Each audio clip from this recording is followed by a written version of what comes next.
President Joe Biden's approval rating has taken a massive hit during Israel's war on Gaza. His handling of the war, which can be summed up as unconditional support for Israel, has also highlighted internal divisions in his administration. But in a new piece, the Washington Post makes clear that Biden is attempting to basically, in my opinion, launder his reputation and soften his image in regard to how he's handling this war in Gaza. So reporters at the Washington Post spoke to 27 White House officials for their reporting. That includes senior administration officials and also some outside advisors. And here's what they found: that the division within the White House is to some degree between Biden's senior longtime aides, they tend to be a little more sympathetic toward Israel, and an array of younger staffers with diverse backgrounds. So the younger staffers are the ones that are more likely to speak out against Biden's unwavering support for Israel, regardless of what Israel does, regardless of how far right the Israeli government is, regardless of how many civilians are killed in the Gaza Strip. They've got a problem with that. And I have to say, this might be the first time I see the very real benefits of hiring young, diverse staffers, because they provide a perspective that otherwise would not be provided in the White House. Typically with the Biden administration, especially when it comes to cabinet positions, there was a lot of tokenism going on. I'm just keeping it real. A lot of, oh look, we have diversity in like the appearance of our administration, but there really wasn't diversity of thought when it came to a lot of these appointments. Now I'm hearing about these staffers. Apparently there's a lot of diversity of thought in that area. And so I just want to say that is a win. That is something that I actually commend Biden for. Now, with that said, I thought that this excerpt from the Washington Post piece was fascinating. Even top advisors said they recognize the conflict has hurt America's global standing. Quote, "We're taking on a lot of water on Israel's behalf," one senior official said.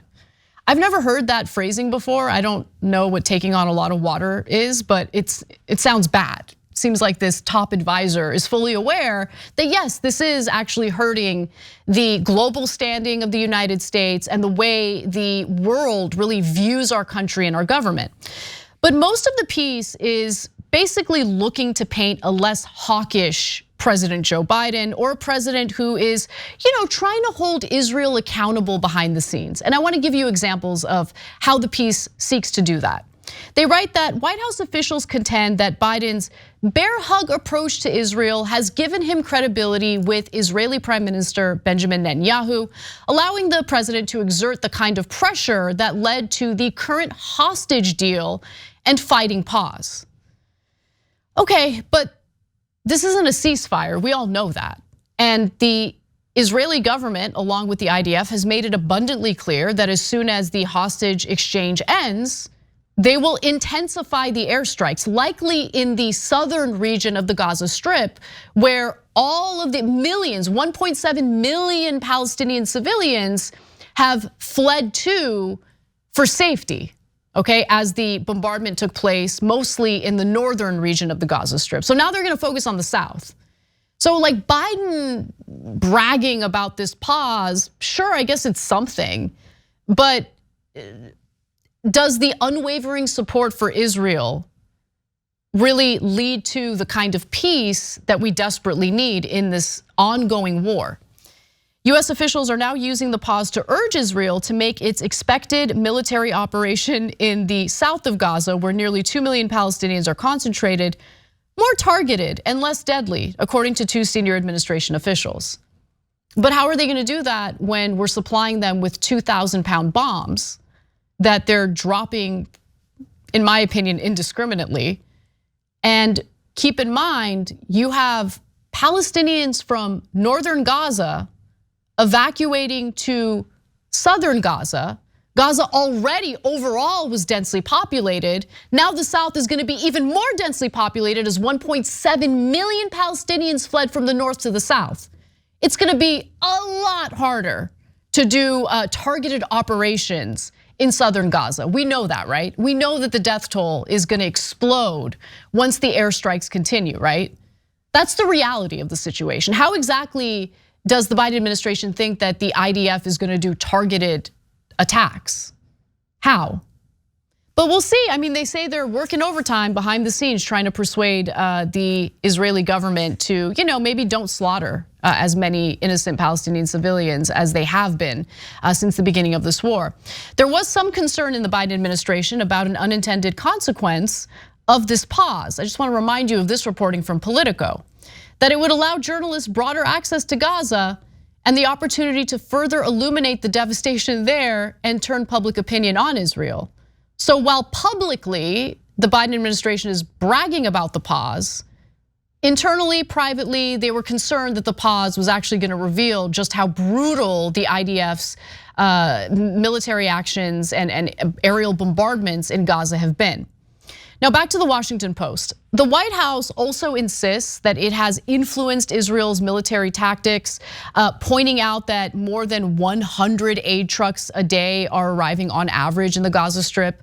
Remember that prior to the war, 500 aid trucks would enter the Gaza Strip every day. So going from 500 to 100, especially with a brutal war taking place, where people are gonna need a lot more humanitarian aid, not really something to write home about if you ask me.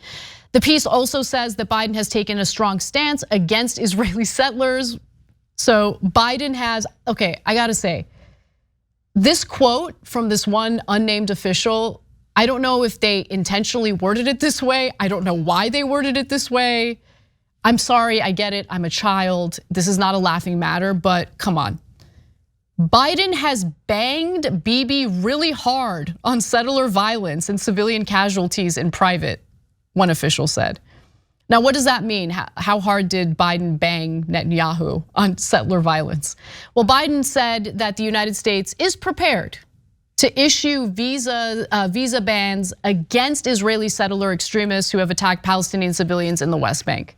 So that's the threat being issued by Biden. He issued that threat through an op-ed that he wrote in the Washington Post. However, it's also important to remember that the Israeli government apparently got called out for a budget commitment that they made recently. So let's go to Joseph Fontelis, who is the vice president of the European Commission. Here's what he posted this morning on X, formerly known as Twitter. Quote, I'm appalled to learn that in the middle of a war, the Israeli government is poised to commit new funds to build more illegal settlements. This is not self-defense and will not make Israel safer. The settlements are grave international humanitarian law breach, and they are Israel's greatest security liability. So the way Biden is framing the violence carried out by Israeli settlers makes it appear as though they're acting on their own accord, that these are individuals who are untethered to the Israeli government and the IDF, when in reality, the Israeli government has been funding the illegal settlements in the West Bank, in the occupied West Bank. So is Biden gonna hold the Netanyahu government accountable for that? Or is he just gonna pretend like the settlers are acting on their own accord and that they should be sanctioned individually without ever having to deal with the Israeli government and their support for what the settlers are doing? That's the real question. Now there's more. The piece also addresses the fallout that Biden suffered after expressing deep speculation over Gaza's death toll numbers. And if you don't know what I'm talking about, this is the moment. The Hamas-controlled Gaza Health Ministry says Israeli forces have killed over 6,000 Palestinians, including 2,700 children. You've previously asked Netanyahu to minimize civilian casualties. Do these numbers say to you that he is ignoring that message? What they say to me is I have no notion that the Palestinians are telling the truth about how many people are killed. Okay, so that was the moment that upset a lot of people, especially Palestinian Americans and Muslim Americans. So the Post reports that the following day, Biden met with 5 prominent Muslim Americans who protested that they saw as his insensitivity, what they saw as his insensitivity to the civilians who were dying. All spoke of people they knew who had been affected by the suffering in Gaza, including a woman who had lost 100 members of her family. Biden appeared to be affected by their account. Quote, "I'm sorry, I'm disappointed in myself," he told the group, according to two people familiar with the meeting. "I will do better." The meeting, scheduled for 30 minutes, ended up lasting more than an hour, according to one White House official, and ended with Biden hugging one of the participants. But as this attempt of softening Biden's image continues, deep within this Washington Post piece, near the very end, there's an excerpt that's relevant. They write that the central dispute between Biden and Netanyahu is not over a ceasefire. No. They both agree a ceasefire would be unacceptable. Neither one of them supports it. But over the view in Washington that Israel has an unacceptable standard for proportionality. So Netanyahu doesn't like that some members of the US government are looking at the high Palestinian civilian death toll in Gaza, and they're arguing that this is not proportionate, that this is unacceptable. Netanyahu can't stand that. And by the way, these are criticisms that are made behind closed doors. They're not criticisms that are made publicly. And so that's the area where apparently there's some disagreement between Biden and Netanyahu.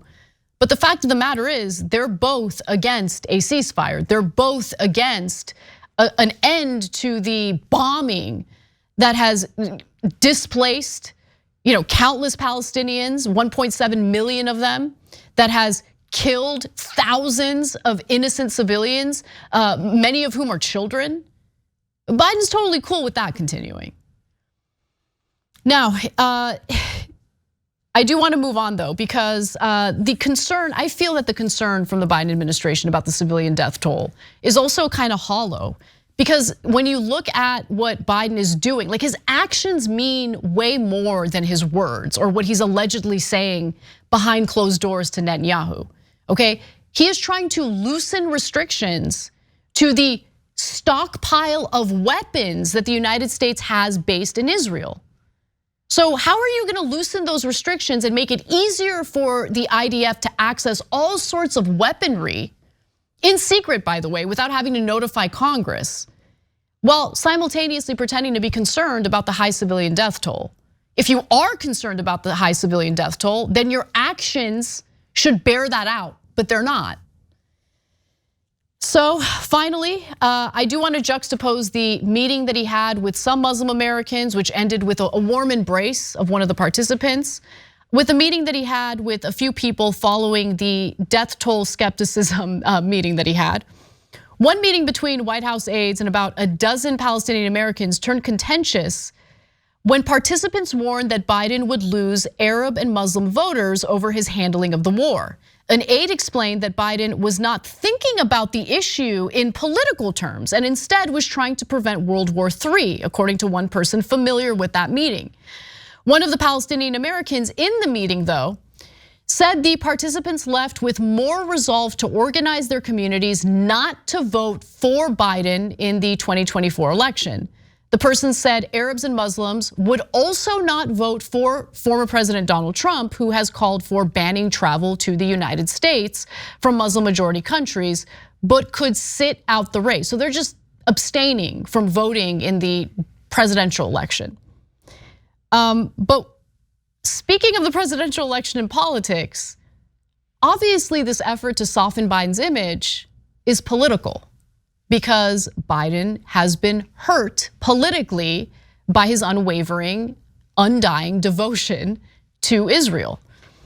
So in the beginning of the conflict, says one official, in the beginning of the conflict, we had a more nuanced approach to this. If we had a more nuanced approach to this, the administration could have distanced itself in a way that would be safer for it diplomatically and politically, said Stephen Cook, senior fellow for Middle East and Africa Studies at the Council on Foreign Relations. The no daylight strategy is causing a lot of problems for them, meaning the Biden administration.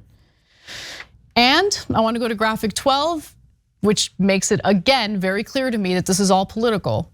Biden's foreign policy team has long been mindful of the influence of Washington's pro-Israel lobbying organizations, groups like AIPAC and the Democratic Majority for Israel.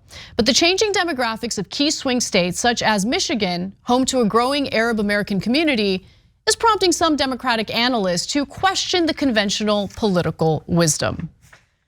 So again, Biden could attempt to soften his image by softening his rhetoric. But the fact of the matter is, you have to take a look at his actions. And if he's willing to transfer more weaponry to the IDF with less transparency, if he's willing to refuse any ceasefire that would end the aerial bombardment of the Gaza Strip, if he's willing to continue through his actions, support the Israeli government and whatever the IDF wants to do in Gaza, well then what he has to say is really irrelevant.